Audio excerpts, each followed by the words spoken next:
Good morning everyone. पहला chapter है रासायनिक अभिक्रिया और समीकरण। इस चैप्टर को हम आराम से पढ़ेंगे और जो नोट्स है वो भी आपको मिल जाएंगे।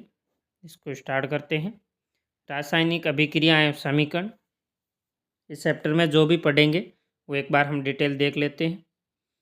तो अभिक्रिया में रंग परिवर्तित होता है, अवस्था, तापमान, समीकरण बनना। फिर रासायनिक अभिक्रिया के प्रकार पढ़ेंगे, संयोजन, वियोजन, विस्थापन, द्विविस्थापन और उपचयन और अपचयन।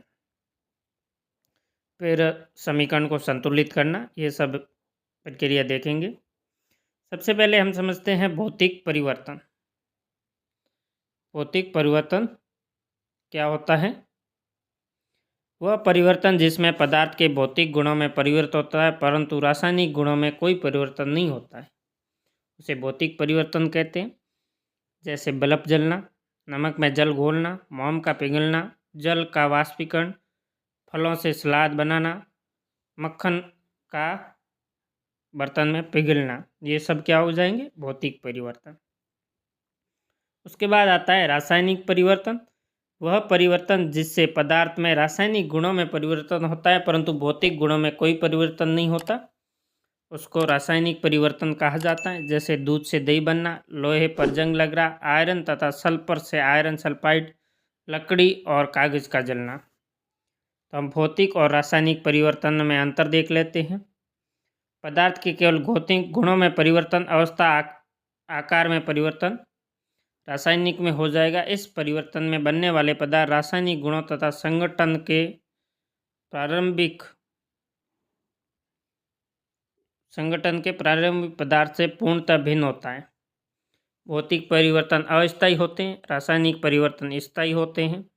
भौतिक परिवर्तन में नए पदार्थ का निर्माण होता है, रासायनिक परिवर्तन में नए पदार्थ का निर्माण होता है, भौतिक में नहीं होता है। भौतिक परिवर्तन के तहत उन्हें पुनः प्रारंभिक जो अवस्था होती है, पहले वाली अवस्था, उससे पदार्थ प्राप्त हो सकता है। रासायनिक में पुनः जो प्रारंभिक अवस्था है वो नहीं होता है, इसके तहत नया पदार्थ का निर्माण होता है। उदाहरण, भौतिक परिवर्तन जल का वाष्पीकरण, फलों से सलाद बनाना। रासायनिक लोहे पर जंग लगना, दूध से दही बनना। अब हम देखते हैं रासायनिक अभिक्रिया किसको कहते हैं। ऐसे परिवर्तन जिनसे नए गुणों वाले पदार्थों का निर्माण होता है उसे रासायनिक अभिक्रिया कहते हैं, अर्थात रसायनों से संबंधित अभिक्रिया को रासायनिक अभिक्रिया कहते हैं। ऐसे पदार्थ जो किसी रासायनिक अभिक्रिया में हिस्सा लेते हैं उसको अभिकारक, और ऐसे पदार्थ जिनका रासायनिक अभिक्रिया निर्माण होता है उसको उत्पादक कहते हैं। तो अभिकारक और उत्पाद देख लेंगे। जो अभिक्रिया में पहले भाग लेंगे उसको अभिकारक, और जो लास्ट में जिस पदार्थ का निर्माण होगा उसको उत्पाद कहेंगे। रासायनिक अभिक्रिया के उदाहरण जैसे भोजन का पाचन, शोषण, लोहे पर जंग लगना, मैग्नीशियम फीते का जलना, दूध से दही बनना और भोजन को पकाने की प्रक्रिया। रासायनिक अभिक्रिया की पहचान के तहत देख लेते हैं। ये पता लगाया जाता है कि अभिक्रिया संपन्न हुई है। जब कोई अभिक्रिया संपन्न होती है तो इनको इस आधार पर पहचान सकते हैं। जैसे पदार्थ की अवस्था में परिवर्तन हो सकता है, रंग में परिवर्तन होगा, गैस का निष्कासन हो गया या ताप में परिवर्तन। फिर रासायनिक समीकरण, जब एक मैग्नीशियम रिबन को वायु में जलाया जाता है तो मैग्नीशियम ऑक्साइड में परिवर्तन हो जाता है। यह रासायनिक अभिक्रिया के लिए कथन है, परंतु इसको इस रूप में लिख सकते हैं, मैग्नीशियम ऑक्साइड प्लस ऑक्सीजन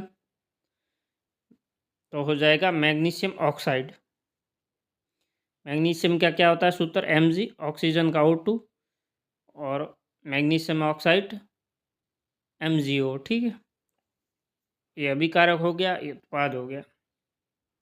इस समीकरण को हम ऐसे लिखेंगे, Mg plus O2 plus MgO। रासायनिक समीकरण लिखने में किसी भी रासायनिक दो भाग होते हैं, अभिकारक और उत्पाद। वे पदार्थ जो किसी अभिक्रिया में भाग लेते हैं अभिकारक कहलाते हैं। जैसे ऊपर दिए गए समीकरण में मैग्नीशियम व ऑक्सीजन अभिक्रिया में भाग ले रहे हैं, इसलिए ये दोनों अभिकारक हैं। उत्पाद, किसी अभिक्रिया के दौरान बनने वाले पदार्थों को उत्पाद कहते हैं। जैसे MgO हैं, जो Mg और O को भाग लेने से नया पदार्थ बनता है। रासायनिक समीकरण को लिखना। रासायनिक समीकरण एक रासायनिक अभिक्रिया को प्रदर्शित करता है। इसके लिए रासायनिक समीकरण को तीर के निशान बाईं ओर अभिकारक लिखा होता है और उसके बीच में प्लस का चिन्ह लगाया जाता है। इसी प्रकार तीर के बाईं ओर उत्पादों को लिखा जाता है और बीच में प्लस लिखाया जाता है। इसको समझते हैं। Zn होता है जिंक, जिंक प्लस H2SO4, फिर देखो तीर का निशान ZnSO4 प्लस H2O, तो अभिकारक के बीच में प्लस बाईं ओर होगा। उत्पाद में जो एरो के बाद अभिक्रिया के बाद बनता है वो उत्पाद होगा। इस समीकरण को इस प्रकार लिख सकते हैं। कंकाली रासायनिक समीकरण। इस समीकरण का निरीक्षण कीजिए तथा बाईं और दाईं ओर परमाणु की संख्या कीजिए तथा दोनों ओर अणुओं की संख्या समान नहीं है। ऑक्सीजन के परमाणुओं की संख्या थोड़ी असंतुलित, बाईं ओर ऑक्सीजन 2 अणु है जबकि दाईं ओर 1 है। इस प्रकार असंतुलित रासायनिक समीकरण को कंकाली समीकरण कहा जाता है। तो आप पूछ सकते हैं कंकाली समीकरण किसको कहा जाता है, तो जो असंतुलित समीकरण होता है इसको कंकाली समीकरण कहते हैं। कंकाली रासायनिक समीकरणों को संतुलित करना। द्रव्यमान संरक्षण के नियम को स्पष्ट करने के लिए रासायनिक समीकरण को संतुलित किया जाता है। तीर के बाईं ओर और दाईं ओर यानी अभिकारक और उत्पाद तत्वों के परमाणुओं की संख्या समान किया जाता है। इसके दोनों ओर परमाणु समान हो जाते हैं। इस समीकरण को देख लेते हैं। मैग्नीशियम 1 है, ऑक्सीजन 2 है। उत्पाद बन गया मैग्नीशियम ऑक्साइड। ये संतुलित नहीं है क्योंकि ऑक्सीजन एक साइड 1 है और दूसरी साइड 2 है। तो क्या करेंगे हम, ऑक्सीजन को 2 करने के लिए आगे की तरफ लगा देंगे 2, तो मैग्नीशियम 2 हो जाएगा, ऑक्सीजन भी 2 हो गया और इसके मैग्नीशियम के आगे भी 2 लगाने पड़ेंगे। इससे ये संतुलित हो जाएगी। रासायनिक समीकरण बाद संतुलित। अभी रासायनिक अभिक्रियाओं के प्रकार देखते हैं। रासायनिक अभिक्रियाओं के अणुओं के बीच बंध का बनना और टूटने से नए पदार्थ का निर्माण होता है। जैसे जल के अणुओं के टूटने से ऑक्सीजन तथा हाइड्रोजन बनता है, जबकि कार्बन तथा ऑक्सीजन के बीच बंध बनने से कार्बन डाइऑक्साइड प्राप्त होता है। रासायनिक अभिक्रियाओं के प्रकार निम्न प्रकार की होती हैं। संयोजन अभिक्रिया, वियोजन अभिक्रिया, विस्थापन अभिक्रिया और द्विविस्थापन, उपचयन और अपचय। ये 10th बोर्ड का बहुत ही इंपॉर्टेंट टॉपिक है। इससे क्वेश्चन आएगा, फिक्स है। 5 अभिक्रियाओं में से क्वेश्चन आता है। इसको आराम से समझ लेते हैं। संयोजन अभिक्रिया वह अभिक्रिया जिसमें 2 या 2 से अधिक अभिकारकों से एकल उत्पाद का निर्माण होता है, तो ऐसी अभिक्रिया संयोजन कहलाएगी। यानी अभिकारकों की संख्या तो होगी 2 या 2 से अधिक भी हो सकती है, 3 भी हो सकती है, ठीक है। और जो उत्पाद बनेगा यानी जो लास्ट में उत्पाद का निर्माण होगा वो सिर्फ एक ही होगा, तो वो हो जाएगी संयोजन। सामान्य सूत्र A+B यानी 2 उत्पाद है A और B अभिकारक और उसका उत्पाद बनेगा A और B यानी एक ही बनेगा, तो ये संयोजन की परिभाषा हो जाएगी। उदाहरण में CaO कैल्शियम ऑक्साइड और H2O जल, उत्पाद बन जाएगा कैल्शियम हाइड्रोक्साइड, जिसको हम बुझा हुआ सोना भी बोलते हैं।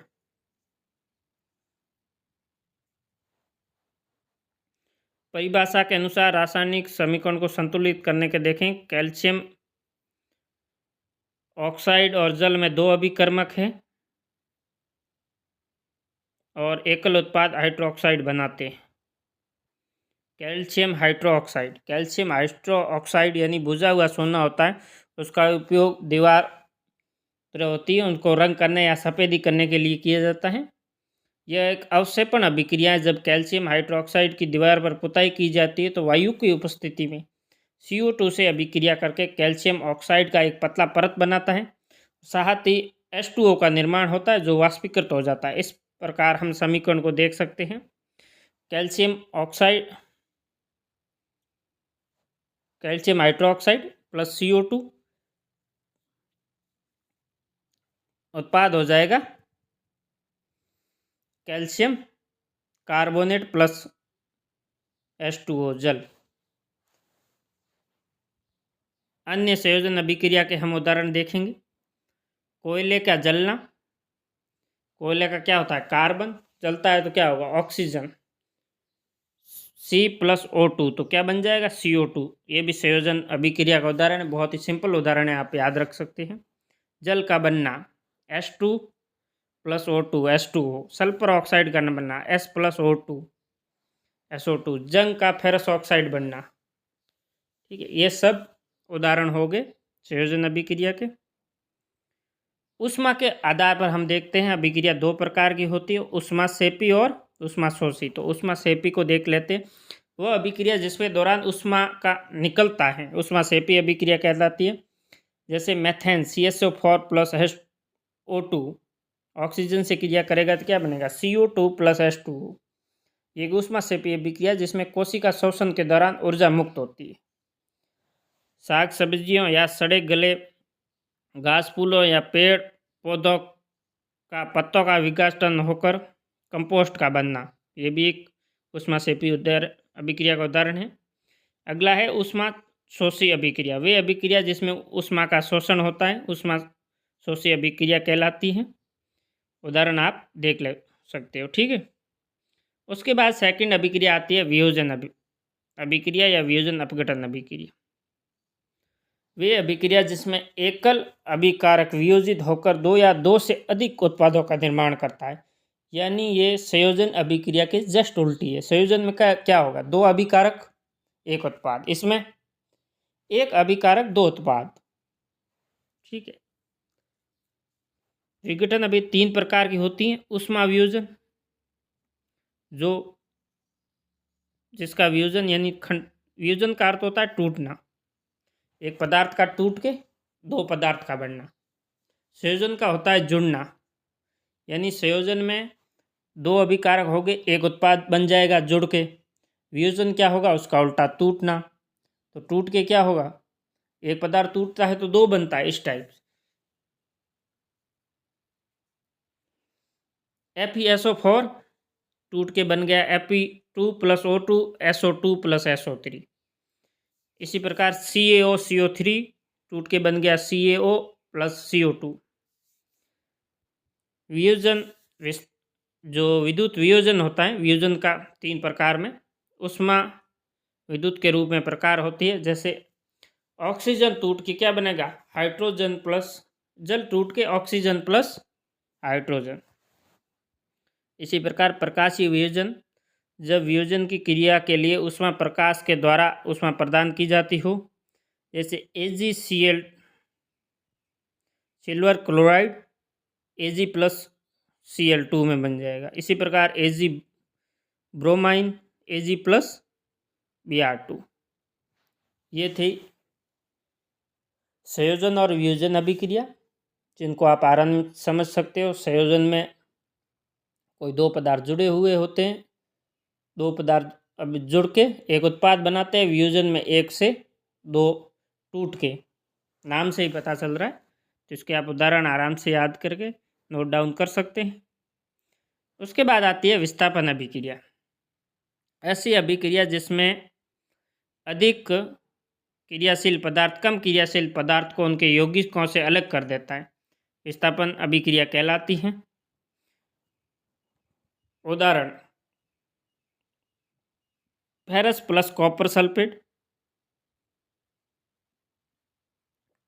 तो हो जाएगा ferrous sulphate plus copper.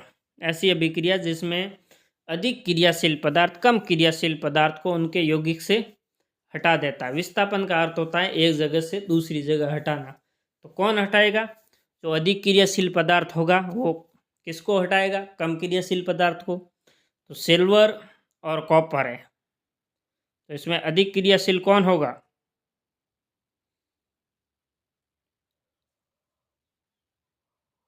Sorry ferrous और कॉपर है, यानी लोहा और कॉपर है, तो कौन हटाएगा, लोहा अधिक क्रियाशील होगा, कॉपर को हटा देगा। यहाँ लोहा कॉपर से अधिक क्रियाशील है और जो अपने अभिक्रियाशील कॉपर को उनके यौगिक कॉपर सल्फेट से अलग करते था। इस अभिक्रिया में कॉपर सल्फेट का रंग नीला होता है, परंतु जैसे ही लोहे की विलयन में डालते हैं तो कॉपर के विस्थापन के कारण विलयन का रंग नीला भूरा हो जाता है। इसी प्रकार हम विस्थापन अभिक्रिया का एक और उदाहरण देख लेते हैं। जिंक कॉपर सल्फेट तो हो जाएगा जिंक सल्फेट।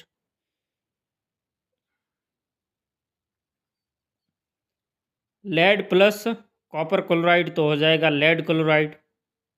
ये आप उदाहरण आराम से याद करके लिख सकते हैं।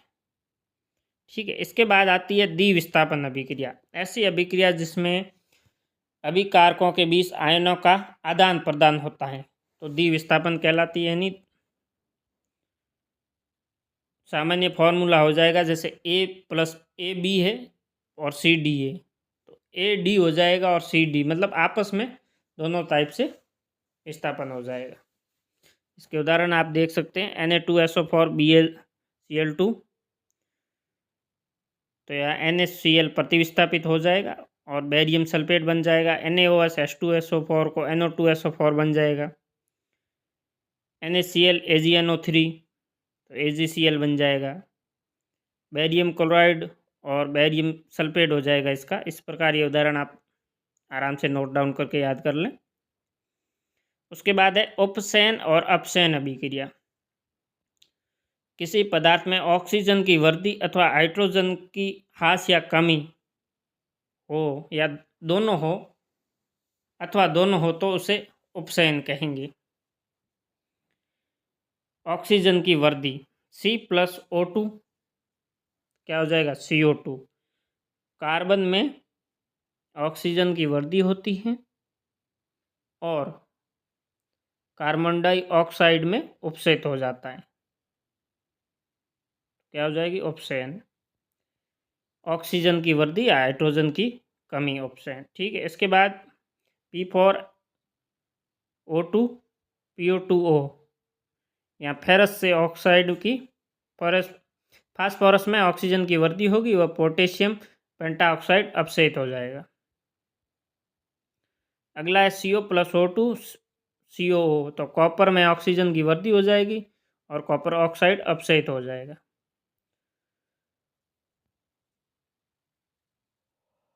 उपसैन का उदाहरण हो गया सल्फर हाइड्राइड से हाइड्रोजन का ह्रास, यानी पहले ऑक्सीजन का बता रहे थे, अब हाइड्रोजन के ह्रास के कारण अभिक्रिया। तो इसी प्रकार SO2 SI में हो जाएगा सल्फर हाइड्राइड से हाइड्रोजन का निर्माण और इसी प्रकार मीथेन से हाइड्रोजन का ह्रास। उसके बाद आता है अपसैन अभिक्रिया। किसी अभिक्रिया में उपसैन हो गई है, अब है अपसैन, इसकी जस्ट उल्टी होगी, हाइड्रोजन की वृद्धि और ऑक्सीजन की कमी। इसके भी आप उदाहरण देख सकते हैं, जस्ट यही हो गए, रिवर्स में हो जाएंगे। कभी कभी ये दोनों अभिक्रियाएं साथ में होती हैं तो ये क्या कहेगी रोडेक्स। ऐसी अभिक्रिया जिसके दौरान एक अभिकारक उपसहित होता है जबकि दूसरा अपसहित होता है तो इसको रेडॉक्स कहेंगे। जब किसी अभिक्रिया के दौरान उपसहन की क्रिया और अपसहन की क्रिया एक साथ हो रेडॉक्स अभिक्रिया कहलाए। तो उदाहरण ZnO zinc oxide plus carbon तो Zn प्लस CO2, यानी Zn से तो हो गया ऑक्सीजन अलग और कार्बन में ऑक्सीजन जुड़ गया, तो उपसहन और अपसहन दोनों हो रही है। वे पदार्थ जो उपसहन के लिए ऑक्सीजन देते हैं या अपसहन के लिए हाइड्रोजन कारक को हटाते हैं ऑक्सीकारक कहलाते हैं।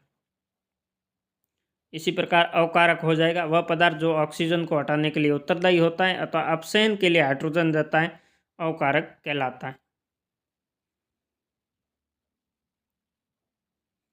ठीक है, ये सारांश के रूप में हो जाएगा। उपसहित हाइड्रोजन, अपसहित CO2, ये आप आराम से पढ़ के याद कर लें। उपसहन का प्रभाव हमारे दैनिक जीवन में बहुत सी क्रियाएं हमारे आसपास हो रही होती है जिसमें धातुओं एवं संसारण एवं खाद्य पदार्थों का विकृत गंधिका का हो जाना सामान्य उदाहरण है जो उपसहन अभिक्रिया से प्रभावित होता है।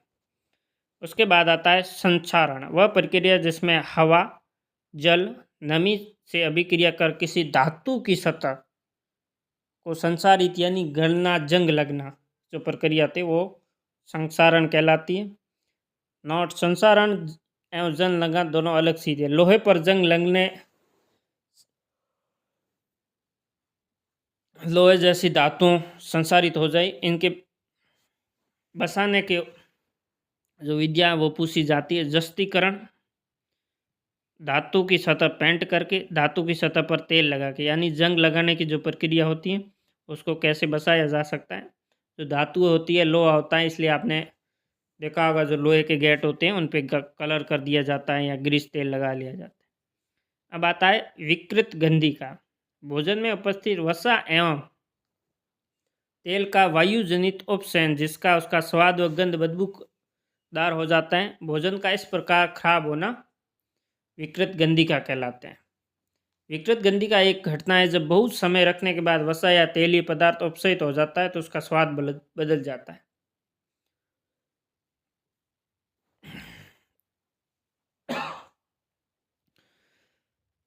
वसा एवं तेल में तैयार किया गया खाद्य पदार्थ चिप्स आदि को विकृत गुण खराब कर लेता है और उसका स्वाद बदल जाता है, खाने योग्य नहीं रहता।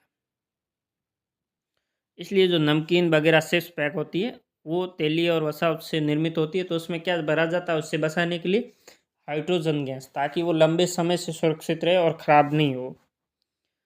बचाने के लिए उसमें एंटीऑक्सीडेंट डालने के बचाया जा सकता है। पैकिंग करते समय ऑक्सीजन हटा के नाइट्रोजन भर देते हैं। उपसैन की दर को कम करके वायु मुक्त खाद्य पदार्थों में रखते हैं। ऊष्मा और प्रकाश से दूर रखते हैं। उसकी दर को कम करने के लिए रेफ्रिजरेटर फ्रीज में रखा जाता है। ये सब इनके विकृत गंधीता के बचाने के उपाय हो गए। अब हम देखेंगे रासायनिक समीकरण को संतुलित करना।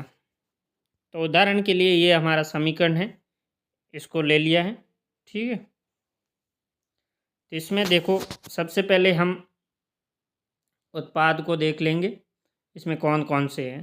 देखो Fe है एक, ठीक है। उसके बाद में आता है H2O यानी हाइड्रोजन है और ऑक्सीजन है, तीन ही परमाणु, ठीक है।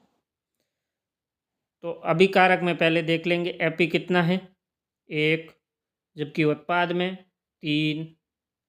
उसके बाद हाइड्रोजन, हाइड्रोजन यहाँ पे हैं, इस साइड देखो दो, H2 दो हो गया और लास्ट में भी दो है, ये ऑलमोस्ट संतुलित है। तो अब ऑक्सीजन, ऑक्सीजन इस साइड है एक, उस साइड है चार, डिफरेंस किसका है, Fe तीन होना चाहिए और जो ऑक्सीजन है वो चार होना चाहिए, ये डिफरेंस है। तो हम Fe को तीन कैसे करेंगे, इसके आगे लगा देंगे तीन, ये तो फेरस हो गया संतुलित, तीन तीन, ठीक है।